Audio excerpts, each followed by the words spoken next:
अस्सलामुअलैकुम, कैसे हैं? ठीक ठाक हैं। आज हम एक्सरसाइज 3.2 को स्टार्ट करने लगे हैं, जिसमें हम तगय्युरात डायरेक्ट वेरिएशन क्या होती है उसकी डेफिनेशन पढ़ेंगे और उसके क्वेश्चन सॉल्व करेंगे। Let's start. तगय्युरात अगर दो मकदारों के दरमियान ताल्लुक इस तरह का हो कि एक मकदार के बढ़ने या कम होने से दूसरी मकदार उसी निस्बत से बढ़े या कम हो, तो ऐसा ताल्लुक तगय्युरात कहलाता है। जैसे हम दो ये मिसाल से हम समझाते हैं कि एक वाई हो, वाई क्या है हमारा टेम्परेचर, और जो एक्स है वो क्या है उस चीज़ ठंडा या गर्म होना। यहाँ पर गर्म होगी, कैसे होगी? अगर टेम्परेचर बढ़ाएंगे तो जो अशिया जो चीज़ है वो जल्द गर्म हो जाती है, समझ लग गई। अगर हम टेम्परेचर कम करेंगे तो अशिया जल्दी ठंडी हो जाएगी। जैसे आप उसकी बर्फ़ की मिसाल ले लें, पानी को ज़्यादा टेम्परेचर कम करेंगे तो वो बर्फ़ बन जाती है, अगर हम उसको ज़्यादा गर्म करें तो वो उबल जाता है पानी। तो ये हमारा क्या हो गया मिसाल। ये दोनों में क्या ताल्लुक है? तगय्युरात। इसमें अशिया के टेम्परेचर में और उसकी गर्म या ठंडा होने में क्या है, एक ताल्लुक है, उसका नाम है तगय्युरात। अब हम सवाल नंबर 1 करते हैं क्लियर करने के लिए कि क्या होता है। अगर एक्स और वाई तगय्युरात में हो तो इसको हम लिखेंगे वाई जो है वो है तगय्युरात, इंग्लिश में बोलते हैं डायरेक्टली प्रोपोर्शनल, किसके है? एक्स के। और y की वैल्यू 8 है जबकि x की वैल्यू जो है वो 2 हो, तो मालूम कीजिए y की कीमत x में। तो हम इसको पहले लिखेंगे मसावात की शक्ल में, y बराबर आ जाएगा k है, इसका नाम रखेंगे क्वेश्चन नंबर 1। अब इसमें हमने जो पहली कीमतें होंगी हमेशा उनको दर्ज करके k की कीमत निकालनी है सबसे पहले, वो हम करते हैं।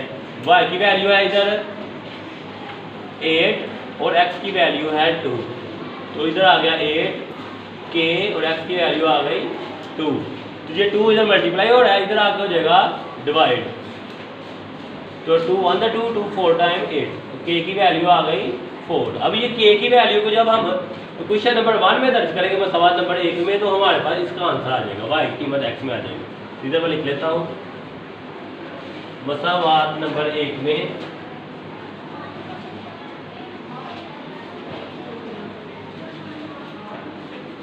के बराबर है 4 दर्ज करने से।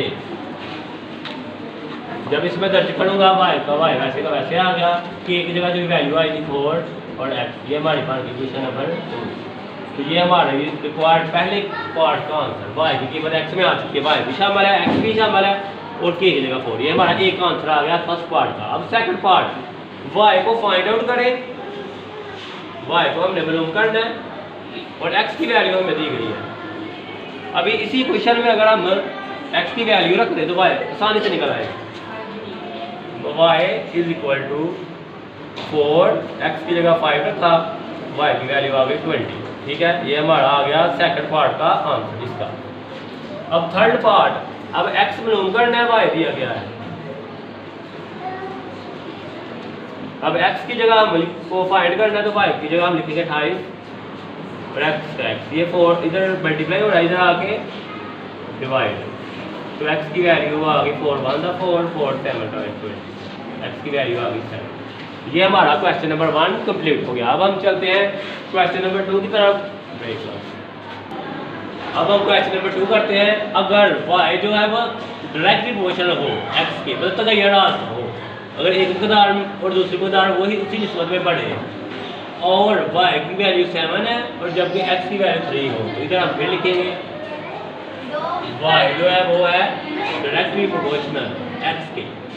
तो हमने क्या मालूम करना है y की कीमत x में, तो सबसे पहले जब x में जब मालूम करना है k की वैल्यू निकालनी है। ये जो दो कीमतें हैं इनको यूज़ करना है हमने k की कीमत फाइंड आउट करने के लिए, ठीक है। फिर बाद में इनको मालूम करेंगे। y एक बार आ गया kx, तो इधर हमने वैल्यू पुट करनी है, क्वेश्चन नंबर 1 हो गई, इसको हमने वैल्यू पुट करनी है, y की जगह रखेंगे 7, x की जगह रखेंगे 3।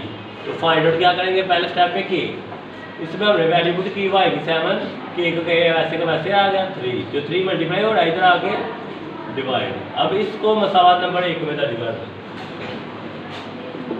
नंबर 1 में k इक्वल है 7/3 दर्ज करने से, जब हम इसको वैल्यू को दर्ज करेंगे तो हमारे पास क्वेश्चन नंबर 2 बन जाएगी 7/3x। ये आ गई हमारे पास पहले पार्ट का आंसर, y की कीमत x में आ चुकी है।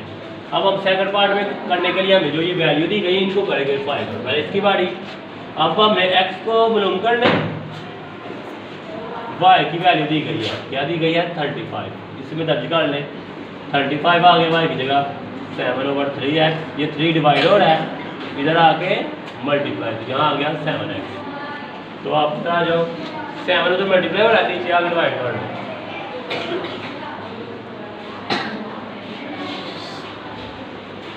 7 1 टाइम 7 7 5 टाइम 31 3 5 टाइम 15, तो x की वैल्यू आ गई 15, ये हमारा आ गया इसका आंसर।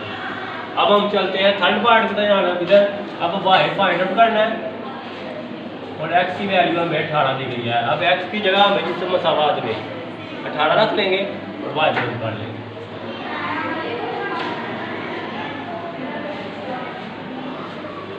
3 एक बार 3 3 6 बार 18, 7 6 बार आ गया 42। तो ये हमारा आज का आंसर। ओके गाइस, कैसी लगी मेरी वीडियो आपको? अगर आपको मेरी वीडियो पसंद आई हो तो वीडियो को एंड तक लाजमी देखिएगा और स्किप बिल्कुल मत कीजिएगा, और मेरे चैनल को सब्सक्राइब कीजिएगा, लाइक कीजिएगा और ज़्यादा से ज़्यादा शेयर कीजिएगा और दुआ में याद रखिएगा। अल्लाह।